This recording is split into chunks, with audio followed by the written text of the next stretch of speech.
change the world? Start off by making your bed. If you make your bed every morning, you will have accomplished the first task of the day. It will give you a small sense of pride, and it will encourage you to do another task, and another, and another. And by the end of the day, that one task completed will have turned into many tasks completed. Making your bed will also reinforce the fact that the little things in life matter. If you can't do the little things right, you'll never be able to do the big things right.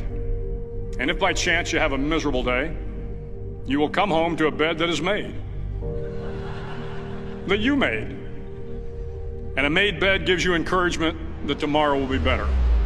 To pass SEAL training, there are a series of long swims that must be completed. One is the night swim. Before the swim, the instructors joyfully brief the students on all the species of sharks that inhabit the waters off San Clemente. They assure you, however, that no student has ever been eaten by a shark, at least not that they can remember. But you are also taught that if a shark begins to circle your position, stand your ground. Do not swim away. Do not act afraid. And if the shark, hungry for a midnight snack, darts towards you, then summons up all your strength and punch him in the snout, and he will turn and swim away. There are a lot of sharks in the world.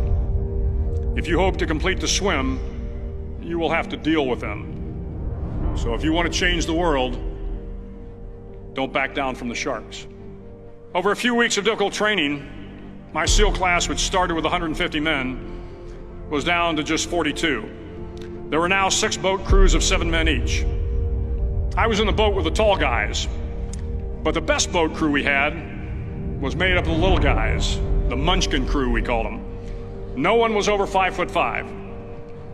The Munchkin boat crew had 1 American Indian, 1 African American, 1 Polish American, 1 Greek American, 1 Italian American, and 2 tough kids from the Midwest. They out-paddled, outran, and outswam all the other boat crews. The big men in the other boat crews would always make good-natured fun of the tiny little flippers the Munchkins put on their tiny little feet prior to every swim. But somehow these little guys from every corner of the nation and the world always had the last laugh, swimming faster than everyone and reaching the shore long before the rest of us. SEAL training was a great equalizer. Nothing mattered but your will to succeed, not your color, not your ethnic background, not your education, not your social status. If you want to change the world, measure a person by the size of their heart, not by the size of their flippers. The 9th week of training is referred to as Hell Week. It is 6 days of no sleep, constant physical and mental harassment, and 1 special day at the Mud Flats. The Mud Flats are an area between San Diego and Tijuana where the water runs off and creates the Tijuana Sloughs, a swampy patch of terrain where the mud will engulf you. It is on Wednesday of Hell Week that you paddle down to the Mud Flats and spend the next 15 hours trying to survive this freezing cold, the howling wind, and the incessant pressure to quit from the instructors. As the sun began to set that Wednesday evening, my training class, having committed some egregious infraction to the rules, was ordered into the mud. The mud consumed each man till there was nothing visible but our heads. The instructors told us we could leave the mud if only 5 men would quit. Only 5 men, just 5 men, and we could get out of the oppressive cold. Looking around the mud flat, it was apparent that some students were about to give up. It was still over 8 hours till the sun came up. 8 more hours of bone-chilling cold. The chattering teeth and the shivering moans of the trainees were so loud, it was hard to hear anything. And then one voice began to echo through the night. One voice raised in song. The song was terribly out of tune, but sung with great enthusiasm. One voice became 2, and 2 became 3, and before long, everyone in the class was singing.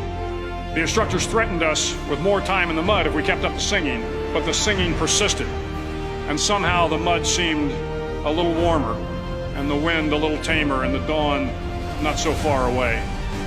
If I have learned anything in my time traveling the world, it is the power of hope.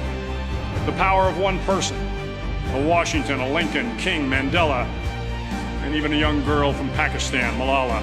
One person can change the world by giving people hope. So if you want to change the world, start each day with a task completed. Find someone to help you through life. Respect everyone.